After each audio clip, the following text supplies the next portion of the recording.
আসসালামু আলাইকুম প্রিয় দেশ ও দেশের বাইরে যারা রয়েছেন তাদের প্রত্যেকের প্রতি রইল আমার আন্তরিক শুভেচ্ছা ও অভিবাদন। উপস্থিত যারা আমার এই ভিডিওটি দেখতে পাচ্ছেন, আমি তাদের উদ্দেশ্যে একটি কথা বলছি। আমি আজকে নিউজ একটি দেখতে পেলাম যে সেখানে মির্জা ফখরুল ইসলাম তিনি বলেছেন যে জামাতে ইসলাম আপনারা কোন সেক্টরে যুদ্ধ করেছেন। আমি আপনার এই কথার উত্তরে বলছি, জামাতে ইসলাম কোনো সেক্টরে যুদ্ধ করেছে কি করে নাই সেটা তাদের ব্যক্তিগত বিষয়, কিন্তু আমি আপনাকে বলবো যে আপনারা এই বাংলাদেশকে যে যুদ্ধ করেছিলেন, এই বাংলাদেশ কি স্বাধীনতার যুদ্ধ করেছেন না দেশভাগের যুদ্ধ করেছিলেন? আমি আপনাকে কথা ছুড়ে দিতে চাই, সে এমন একটি কথা যেটি হচ্ছে যে এই বাংলাদেশকে যখন একটা স্বাধীন রাষ্ট্রকে কয়বার স্বাধীন করতে হয়, এই প্রশ্নটি আমি মির্জা ফখরুলের কাছে রেখে গেলাম। আপনি অবশ্যই কথার উত্তর দিয়ে যাবেন। বাকি থাকলো যুদ্ধের পরিচালনা।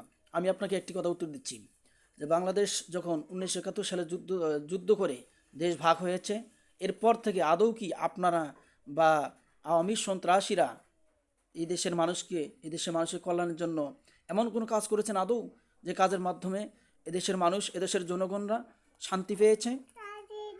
প্রত্যেকটা সেক্টরে এদেশে দুর্নীতি হয়েছে, এদেশের মানুষ প্রত্যেকবার প্রতারিত হয়েছে।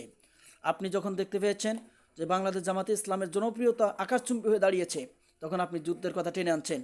এত হিংসা কেন? কুকুরের মতো হিংসা আপনারা করবেন না। এত নিকৃষ্ট কাজ আপনারা করতে পারেন না।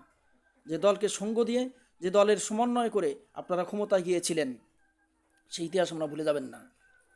যখন আপনি মতিউর রহমান নিজামী সহ, গোলাম আজম সহ প্রত্যেকে দাঁড়ে দাঁড়ে আপনারা ঘুরেছেন, বিএনপির লোকেরা, বিএনপির ভাইয়েরা। এখন মায়া কান্না করতেছেন কেন? এত হিংসা কেন আপনাদের? যখন দেশ ও দেশের জনগণরা যখন এদেশের মানুষের জন্য কাজ করতে চায়, তখন আপনারা সেখানে এসে বাধা সৃষ্টি করতেছেন। ঐক্য নষ্ট করবেন না। যদি যে বা যারা এদেশের জনগণের কাছ থেকে ঐক্যকে ফাটল ধরাবে, ভারত আগ্রাসনী রাজনীতি করবে, তাদেরকে একটি হুঁশিয়ারি দিতে চাই। এদেশের ছাত্র জনতা এবং এদেশের জনগণ কাউকে ছাড়বে না।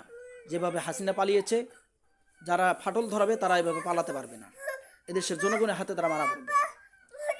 সুতরাং আপনি জ্ঞানীগুণী মানুষ, বিএনপির অনেক ভাইরা আছেন যারা ইসলামকে ভালোবাসে, মুসলিমকে ভালোবাসে, দেশের জনগণকে ভালোবাসে। তারা শুধু দেশের জনগণকে নিয়ে রাজনীতি করে চলবে না, তাদেরকে অবশ্যই এদেশের মুসলিমকে নিয়ে ভাবতে হবে। আমাদের যেহেতু ধর্ম ইসলাম, আমাদের ইসলামকে নিয়ে ভাবতে হবে। সুতরাং আপনারা এই আক্রমণাত্মক কথাগুলো বাদ দেন, বন্ধ করে দেন, দিয়ে আপনারা নিজেদের মধ্যে কম্প্রোমাইজ করে নেন এবং ভোটের মাধ্যমে যারা ক্ষমতায় যাবে তাদেরকে আপনারা ক্ষমতা দেবেন। কাদা ছড়াছড়ি বন্ধ করুন।